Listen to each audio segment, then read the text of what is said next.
मैं अभी अमेठी यूनिवर्सिटी के सामने क्यों खड़ा हूँ पहले मैं बता देता हूँ। अमेठी यूनिवर्सिटी में एक छात्रा पढ़ती थी जिसकी मौत हो गई, जिसने सुसाइड किया। परिवार ने अमेठी यूनिवर्सिटी के ऊपर आरोप लगाया है कि अमेठी यूनिवर्सिटी की लापरवाही ने उसकी बच्ची की जान ले ली है।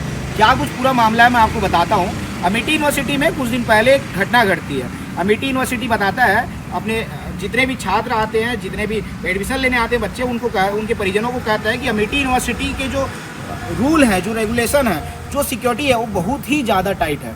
और ऐसा बताकर बच्चों को यहाँ एडमिशन दिया जाता है। जो हॉस्टल में रहते हैं तो हॉस्टल को ही बताया जाता है कि हॉस्टल में इतनी सिक्योरिटी टाइट है कि वहाँ कोई भी नहीं जा सकता जो स्टूडेंट है उसके अलावा, चाहे वो बॉयज़ हॉस्टल हो चाहे वो गर्ल्स हॉस्टल हो। तो ये जो पूरा मामला होता है वो गर्ल्स हॉस्टल में होता है। एक छात्रा पढ़ती है, वो छत्तीसगढ़ की रहने वाली होती है। अमेठी यूनिवर्सिटी में धनाढ़ लोगों के बच्चे अधिकांश पढ़ते हैं। क्यों कह रहा हूँ? क्योंकि आप अमेठी यूनिवर्सिटी को देखिए और अमेठी यूनिवर्सिटी में अधिकांश देखा गया है कि खरोरा के आसपास के बच्चे या छत्तीसगढ़ के बच्चे बहुत ज़्यादा नहीं पढ़ते, बाहर के बच्चे यहाँ ज़्यादा पढ़ते हैं। तो अमेठी यूनिवर्सिटी में जो बच्ची पढ़ रही थी वो यहाँ पढ़ाई कर रही थी और हॉस्टल में पढ़ाई के साथ साथ हॉस्टल में रह रही थी। वो हॉस्टल में जब रह रही थी तो घटना क्या घटती है कि वो जब हॉस्टल में रहती है तो उसका कोई दोस्त जो है वो रूम में आ जाता है। अमेठी यूनिवर्सिटी, अमेठी प्रबंधन लगातार ये कहता था कि अमेठी के गर्ल्स हॉस्टल में उनके परिजनों का भी प्रवेश निषेध है। यानी आप ये समझिए कि अमेठी यूनिवर्सिटी के गर्ल्स हॉस्टल में उनके परिजन, ना तो मम्मी, ना तो पापा, ना तो भैया वहाँ प्रवेश कर सकते हैं। उसके बाद भी, इतनी सिक्योरिटी होने के बाद भी अमेठी यूनिवर्सिटी के नाक के नीचे, अमेठी यूनिवर्सिटी प्रबंधन की सिक्योरिटी के नाक के नीचे एक लड़का घुस जाता है उस लड़की के रूम में, और उस लड़की के रूम में वो रात भर रहता है। आप समझिए, लड़की के रूम में वो लड़का शाम को 6 बजे प्रवेश करता है और उस रात को 3 बजे अमेठी प्रबंधन को इस बात की भनक लगती है कि वो लड़का उस रूम में, लड़की के रूम में है। उसके बाद अमेठी प्रबंधन जागता है नींद से, और नींद से जागने के बाद में उस लड़के को उस लड़की के रूम से रात 3 बजे बाहर निकाला जाता है। और जब उस लड़के को उस रूम से बाहर निकाला जाता है, ठीक उसी वक्त कोई व्यक्ति, कोई लड़की ही हो सकती है, कोई लड़का हो सकता है, उस पूरे मामले का वीडियो बना लेता है। और जब वीडियो बनाता है उस वीडियो को अमेठी के ग्रुप में वायरल कर देता है, बच्चों में वायरल होता है। उसके बाद वो वीडियो लगातार सोशल मीडिया में वायरल हो जाता है।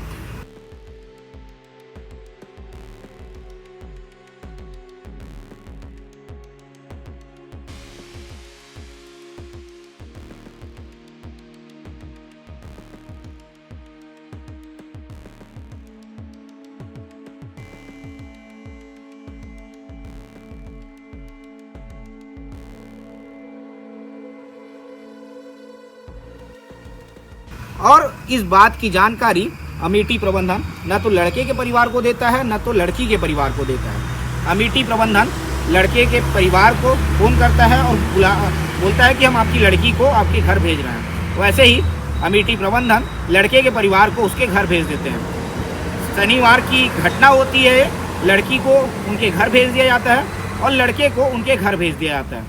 लड़की लगातार तनाव में रहती है क्योंकि जो घटना घटी रहती है ये बहुत ही चिंताजनक थी और निराशाजनक थी। क्योंकि आप समझिए, किसी लड़की के रूम में कोई लड़का पाया जाएगा, उसके बाद जब लोगों को पता चलेगा और ऐसा वीडियो वायरल होगा तो उस लड़की के साथ क्या बीतेगी। तो लड़की वो वीडियो वायरल होने के बाद में लगातार मानसिक प्रताड़ना से गुजर रही थी। और उसके बाद भी लड़की का वीडियो वायरल हुआ, वहाँ तक तो बात ठीक थी। उसके अलावा जो है अमेठी प्रबंधन, अमेठी का हॉस्टल प्रबंधन जो उसके साथ टॉर्चर किया, जो उसको मानसिक प्रताड़ित किया, उससे वो ज़्यादा प्रताड़ित हो चुकी थी। ऐसा मैं नहीं कह रहा हूँ, ऐसा लड़की के परिजन कह रहे हैं। लड़की के परिजन का, माता पिता का ये कहना है कि लगातार हॉस्टल प्रबंधन के द्वारा, अमेठी प्रबंधन के द्वारा लड़की को धमकी दी जा रही थी और धमकी की वजह से जो है लड़की ने आत्महत्या कर लिया, सुसाइड जैसे कदम उठा ली और अब लड़की सुसाइड कर चुकी है।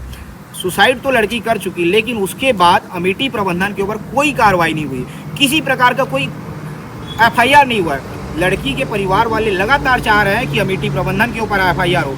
उसके अलावा जो अमेठी में पढ़ते हैं छात्र, चाहे वो ABVP के हो चाहे वो NSUI के हो, वो लगातार मांग कर रहे हैं कि जो जिम्मेदार हैं, जो हॉस्टल का प्रबंधक है, जो हॉस्टल की जिसके ऊपर जिम्मेदारी है, उसके ऊपर कार्रवाई होनी चाहिए, उसको हॉस्टल से निकाला जाना चाहिए।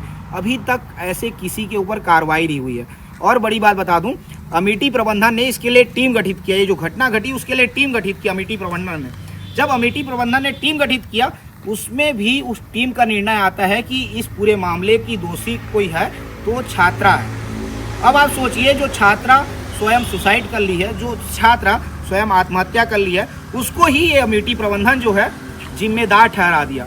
अमेठी प्रबंधन अभी तक किसी के ऊपर कार्रवाई नहीं किया, ना तो हॉस्टल प्रबंधन, हॉस्टल के ऊपर जिसके ऊपर जिम्मेदारी थी उसके ऊपर कार्रवाई हुई, ना किसी के ऊपर। अमेठी का तो छोड़ दीजिए आप, अभी तक सरकार के ऊपर, अभी तक प्रशासन ने इस पूरे मामले पर कोई बड़ी कार्रवाई नहीं की है कि ऐसे कोई हॉस्टल में, ऐसे कोई कॉलेज में, ऐसे कोई यूनिवर्सिटी में कोई किसी की, आपके परिजनों की कोई हत्या हो जाती है, परिजनों के साथ कोई लापरवाही होती है, तो ऐसे विश्वविद्यालयों के ऊपर, ऐसे कॉलेजों के ऊपर, ऐसे महाविद्यालयों के ऊपर कैसी कार्रवाई की जाएगी। प्रशासन को इस पर आँख खोलना चाहिए, जागना चाहिए और ऐसे कॉलेजों पर कार्रवाई करनी चाहिए। यदि कार्रवाई नहीं की गई तो हो सकता है हमारे आसपास कल किसी और के साथ ऐसी दुर्घटना हो जाएगी। बहुत बड़ा मामला है, संवेदनशील मामला है। लगातार छात्र नेता जो हैं आंदोलन कर रहे हैं।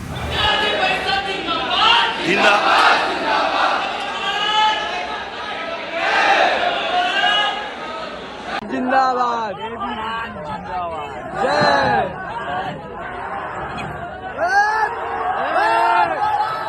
चाहे वो एबीवीपी के हो, चाहे एनएसयूआई के हो, लगातार अमित मनहरे, एबीवीपी का जो छात्र संघ का अध्यक्ष है, वो भी बड़ा प्रदर्शन किया है।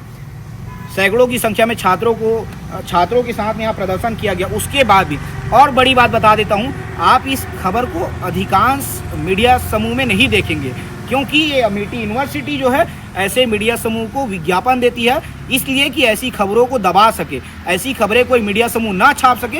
इसलिए अमेठी प्रबंधन जो है, अमेठी यूनिवर्सिटी के द्वारा बड़ा बड़ा विज्ञापन दिया जाता है, लाखों रुपए का विज्ञापन का पैकेज दिया जाता है। इसीलिए जो है अमेठी यूनिवर्सिटी की जो कमियां हैं, अमेठी यूनिवर्सिटी की जो लापरवाही है, जो इन्होंने लापरवाही की है, जिसकी लापरवाही की वजह से एक छात्रा की जान गई है, उस खबर को कोई मीडिया समूह इसलिए नहीं दिखाएगा क्योंकि उन्हें विज्ञापन मिलता है। मैं इसलिए दिखा रहा हूँ क्योंकि छात्रा की जान गई है, क्योंकि पूरा परिवार पीड़ित है, पूरा परिवार आज मानसिक प्रताड़ना से गुजर रहा है। ऐसे विश्वविद्यालयों के ऊपर कार्रवाई ज़रूरी है और जो भी जिम्मेदार है, जिसकी वजह से बच्ची ने सुसाइड किया है, उसके ऊपर एफआईआर होना चाहिए, उसके ऊपर अपराध पंजीबद्ध होना चाहिए। कुछ दिन पहले अमेठी यूनिवर्सिटी विश्वविद्यालय में यहाँ पे एक घटना हुई थी। एक छात्रा ने यहाँ पे सुसाइड कर लिया था, और सुसाइड इसलिए किया था कि सिक्योरिटी लैप्स हुई थी, वो उनका कुछ मामला था अमेठी यूनिवर्सिटी के हॉस्टल में। तो आज उनके जो छात्रा हैं, माँ बाप हमारे साथ हैं यहाँ पे, आज इनकी बात जान लेते हैं, इनका क्या कहना है। सर, क्या मामला था, आप क्या कहने के लिए आ जाए? मामला ये था कि हमारी पुत्री तो ख़त्म हो गई, लेकिन जिस प्रकार से वो ख़त्म हुई वो बहुत दुखद है। हमारी पुत्री को बताते हैं शुक्रवार की रात की घटना है, और शनिवार के सुबह मेरी पत्नी पास फ़ोन आता है कि आप की बेटी अकेला आना चाहती है, उसको भेजिए। तथा मुझे फ़ोन किया जाता है कि मेरी बेटी द्वारा फ़ोन करवाया जाता है कि पापा मैं आना चाहती हूँ, मेरे को अकेला आने की अनुमति दो। मतलब बताया नहीं गया? नहीं, जानकारी कुछ नहीं दी गई थी, मेरे को अकेला आने की अनुमति दो। तो मैं बोला क्यों अकेला आना चाहती नहीं बेटी, ऐसा है, अकेला आने की अनुमति दो। तो मेरे मैं आ जाऊँगी ऐसा बोल के दी। तो फिर मैंने किया, बोला कि अकेला नहीं आना बेटी। तुरंत हॉस्टल वार्डन को मैसेज डाला कि पहले अनुमति दे दिया था, फिर वो मैसेज डाला दिव्या को अकेला ना भेजा जाए बोल के, उसका भाई लेने आ गया। तो फिर उसके पश्चात मेरी पत्नी, उनकी ननंद यहाँ पर लोकल गार्जियन के रूप में है, उनसे मेरी पत्नी से प्रभा वाजपेयी ने फ़ोन करे बताया कि दीदी देखिए हॉस्टल में दिव्या को ऐसा बोला जा रहा है, कुछ हुआ है क्या, आप जाके लेके आइए। तथा मेरी बहन यहाँ पर आके उसको लिया और पूछा भी वार्डन से कुछ हुआ है, तो वार्डन ने कुछ नहीं बताया और दिव्या को ले आई मेरी बहन। उसके बाद दिव्या उदास घर में रहती थी, तथा मेरी बहन ने पूछी कि कुछ हुआ है, तो ऐसे कुछ नहीं हुआ है बुआ, ऐसा बोल के उसको बोली। तथा उसके बाद मेरी पत्नी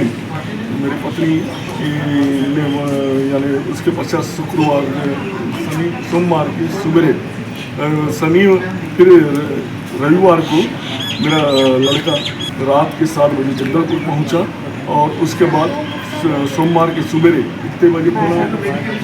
वार्डन का कितने बजे फोन आ रहा था तेरे पास? 12 बजे शनिवार को आया।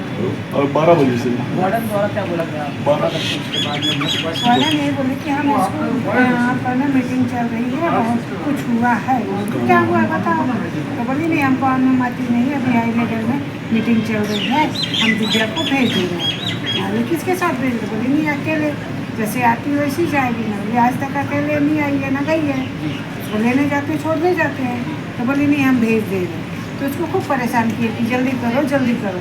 तो फिर मैं श्यामा तिवारी को भेजी कि जाके देख लो दीदी, वहाँ पर ऐसा ऐसा बोल रहे हैं बोल के। तो आई लेने, तो उनके द्वारा फिर वो भेजे, उसके बाद भी कुछ नहीं बताया। अभी किस चीज़ का आवेदन देने आया? अभी हम यही पूछने आए कि ना, जब इतनी टाइट सिक्योरिटी, जब एडमिशन हुआ था बताए थे पूरी सिक्योरिटी है, तो उसमें लापरवाही कैसे हुई? वो लड़का अंदर कैसे घुसा? और वार्डन और वीडियो कौन बनाया और वायरल कौन किया?